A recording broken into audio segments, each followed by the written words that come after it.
Buenas noches, mi nombre es María del Carmen Vargas y voy a utilizar este medio para hacer mi asignación como tarea, la 2.2, sobre la educación y la comunicación. La introducción es la siguiente. Bien, la educación y la comunicación están estrechamente relacionadas. Yo diría, como mencioné en mi participación en la conferencia virtual pasada, de que están estrechamente ligadas. Es imposible desligar lo que es la comunicación de lo que es la educación.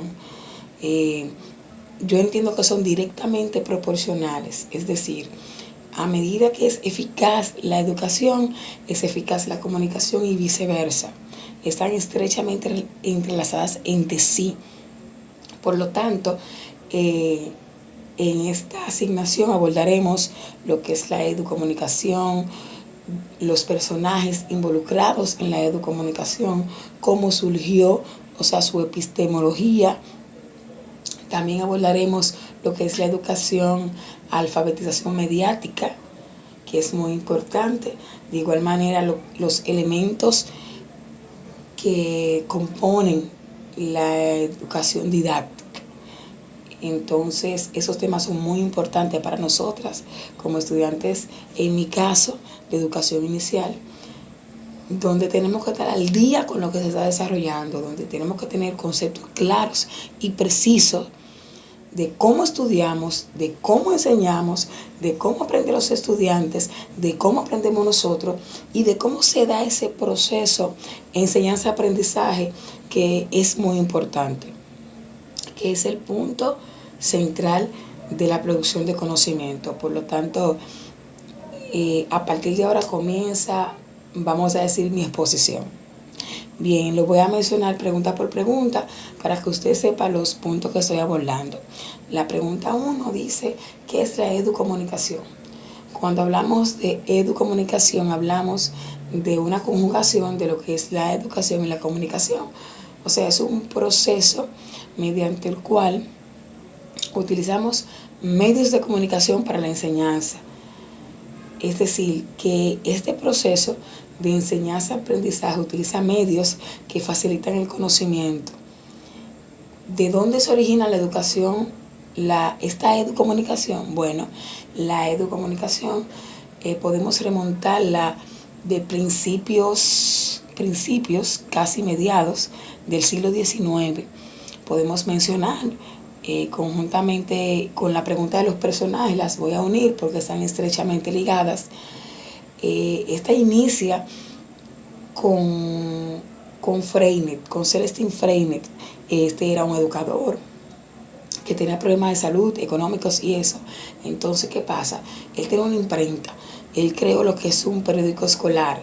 Y este periódico escolar él lo utilizó para crear una motivación como por descubrimiento del conocimiento en sus estudiantes. Luego de este modelo, seguido de ahí mismo, está el gran Paulo Freinet, que es imposible no mencionarlo, con su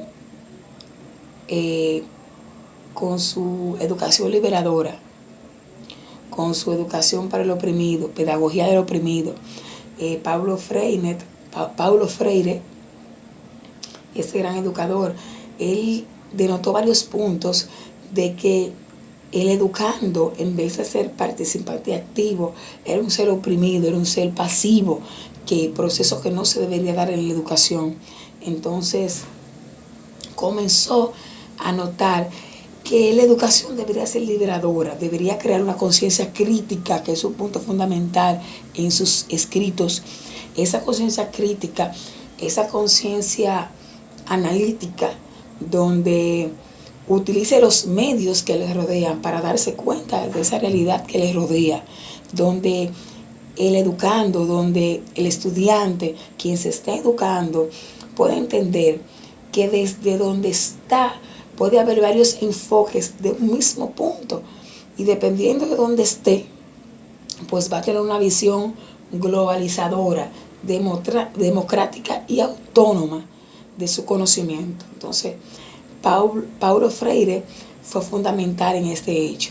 Debemos mencionar a su pionero el pionero del concepto educomunicación, que es Mario Kaplun, donde entendía, y lo hizo en la UNESCO, desde la UNESCO, entendía que la educomunicación es un conjunto de procedimientos, procesos de enseñar, de aprender, para utilizar los medios, y que por lo tanto debería de haber como una participación comunitaria, una participación activa en este proceso. Él fue quien acuñó en la UNESCO este concepto. También hay otros personajes que indiscutiblemente habrá que mencionar. Está Vygotsky, donde también él, aunque no utilizó el término educomunicación, sí su conceptualización en la práctica.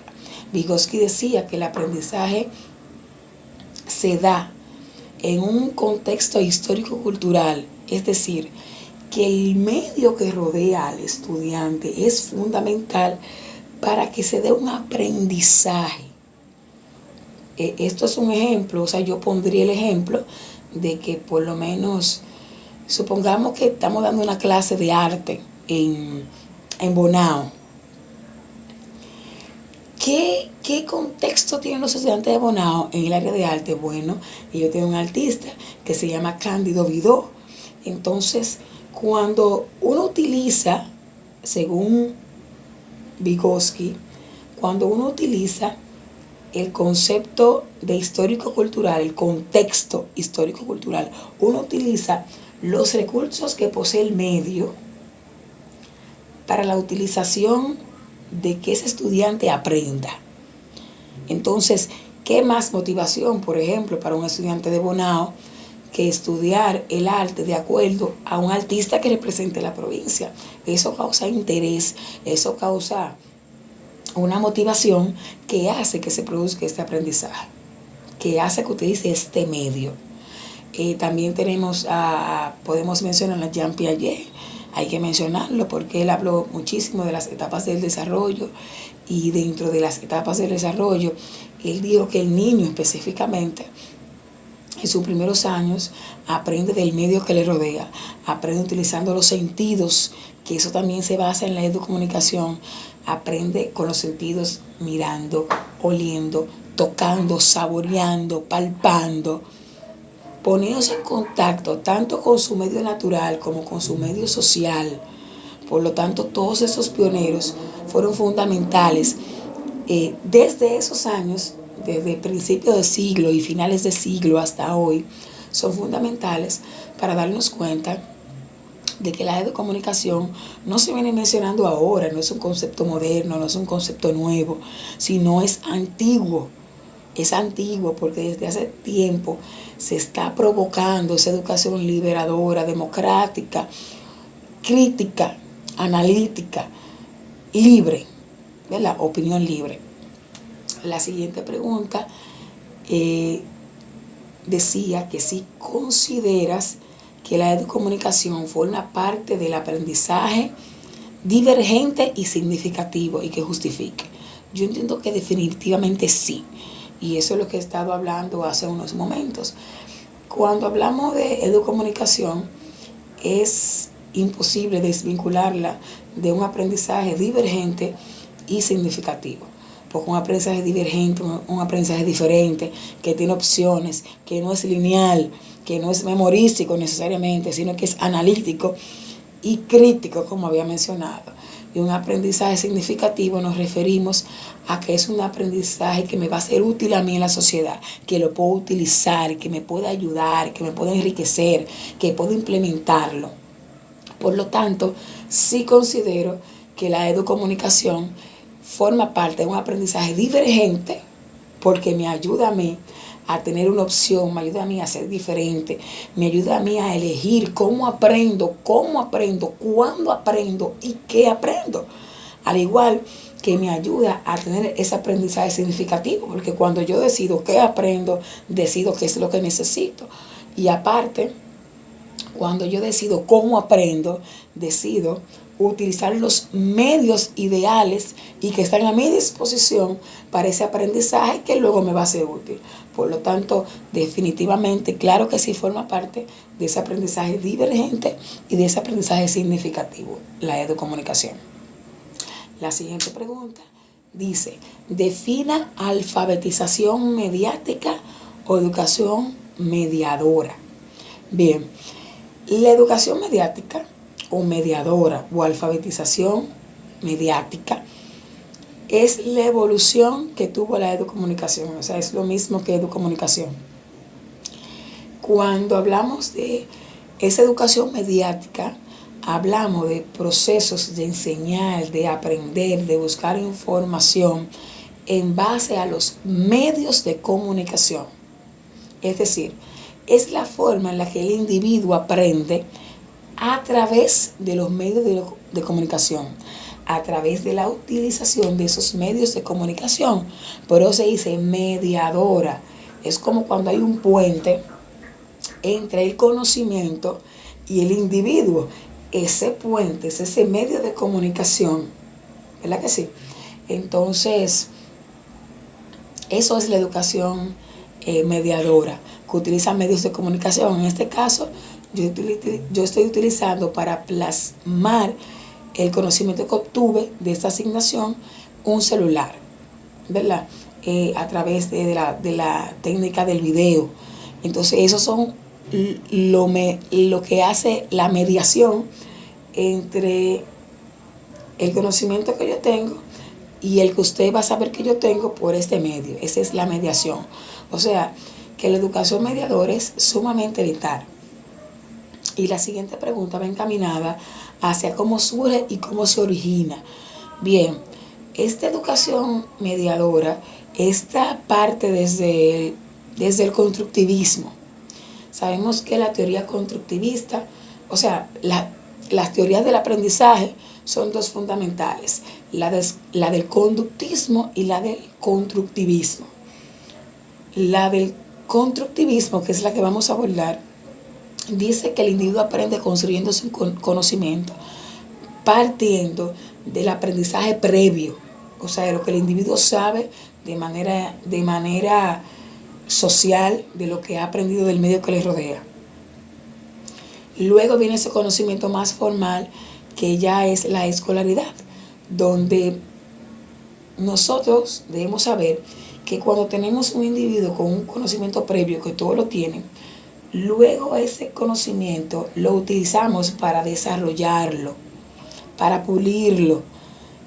Y importante en lo que es la teoría constructivista es que aquí el error no es malo, sino que el error te da como un colchete, como un comodín de experiencia que te ayuda a aprender más. En el conductismo, el error es fatal, el error es un castigo, el error es malo. Sin embargo, en lo que es la teoría constructivista, el error te ayuda. Por ejemplo, en mi caso particular, cuando un maestro, un profesor me corrige algo, es algo que nunca se olvida. Por lo tanto, el error que yo puedo tener o que he tenido, cuando un profesor me lo corrige, forma parte de una experiencia de aprendizaje que hace que uno aprenda dentro de un proceso de desaprendizaje. O sea, uno aprende desaprendiendo también. Y así surge también la educación mediática. Luego la otra pregunta, finalizando, es la número 8, la última. Dice que realicemos un esquema en donde plasmemos los elementos de la comunicación didáctica y que defina cada uno. Cuando hablamos de comunicación didáctica nos referimos a esa comunicación que se da en el proceso de enseñanza-aprendizaje para que ese proceso sea eficaz, a los medios que utiliza, a quienes participan, a todo lo que es la comunidad educativa que participa para que ese aprendizaje sea efectivo y para que se dé ese proceso de enseñanza-aprendizaje. Es un esquema dentro de los elementos de la comunicación didáctica, tenemos los profesores, los alumnos, los padres, los administrativos, los supervisores, los expertos en el área y los administrativos del sistema. Cuando hablamos de los profesores, a lo que nos referimos al mediador. Hoy en día el profesor no es quien sabe, sino que es un mediador, un facilitador del conocimiento con los estudiantes. No es quien pone el conocimiento, es quien facilita a través de técnicas, herramientas, distintos medios didácticos ese aprendizaje que el estudiante necesita. Están los alumnos, que es la parte activa, la parte importante. El fundamento de la educación, ¿quién es? Es el estudiante. En la teoría conductista entendía que no, que el jefe era el profesor, que el que sabía era el profesor. Sin embargo, la teoría constructivista descontinuó eso. Sabemos hoy en día que la parte activa, lo importante es el estudiante. La escucha activa debe ser del estudiante, no del maestro. También están los padres, que son fundamentales, pues son los que acompañan este proceso y que le dan continuidad al proceso en sus hogares, que muchos se desvinculan de este proceso, pero son fundamentales porque la educación, este proceso comienza en casa. Entonces, cuando vemos estudiantes que sus padres le dan seguimiento al proceso educativo de su hijo o de su hija, vemos una diferencia notable comparativamente con aquellos estudiantes que los padres no le dan continuidad a ese proceso, no le dan seguimiento. También tenemos aquí los administrativos. Estos conforman, son el director, la secretaria, los que forman parte de ese centro educativo, ¿verdad? De ese equipo de gestión, que son los que implementan, los que toman medidas, ponen reglamentos, ponen normas de convivencia para que este proceso se dé un ambiente ideal, adecuado, armónico, para que tanto los maestros, los profesores y toda la comunidad pueda ejercer este proceso de manera armónica. Aquí dice que están los supervisores. Estos básicamente se refiere a la persona encargada de verificar que estos procesos se den adecuadamente, de que el equipo de gestión haga su trabajo en el centro educativo, de que los alumnos estén jugando su rol, ¿verdad?, en el centro educativo, que los padres, las organizaciones de padres, madres y amigos de la escuela, las AMAES, estén haciendo su rol también como acompañantes del proceso. Tenemos también los expertos en el área, que son aquellas personas que acompañan el proceso, aquellos técnicos distritales, podría ser en este caso, que siempre están capacitando al equipo de gestión, a los maestros, para que ese proceso educativo pues sea innovador, esté a la vanguardia, esté actualizado, esté, ¿verdad?, firme también, y verificar los procesos de enseñanza y aprendizaje de igual manera. Y también, por último, están los administrativos del sistema. Ya diríamos que son ya la parte final ya del ministerio propiamente dicho, que son los que administran como dirección todo el sistema educativo, lo administran, lo coordinan, trazan los lineamientos pedagógicos necesarios a utilizar. Y mi conclusión va dada en lo siguiente. Finalmente entiendo que nosotras como maestras debemos estar a la vanguardia, debemos tener conocimiento, debemos saber muchas cosas. Sin embargo, muchas veces tenemos mucha teoría y poca práctica. Debemos poner en práctica estos conocimientos, debemos saber qué relación hay entre esa educación y esa comunicación. ¿Cuáles son los medios ideales para enseñar? ¿Cuáles son esos medios ideales para aprender? ¿Cómo yo puedo facilitar ese proceso de enseñanza y de aprendizaje?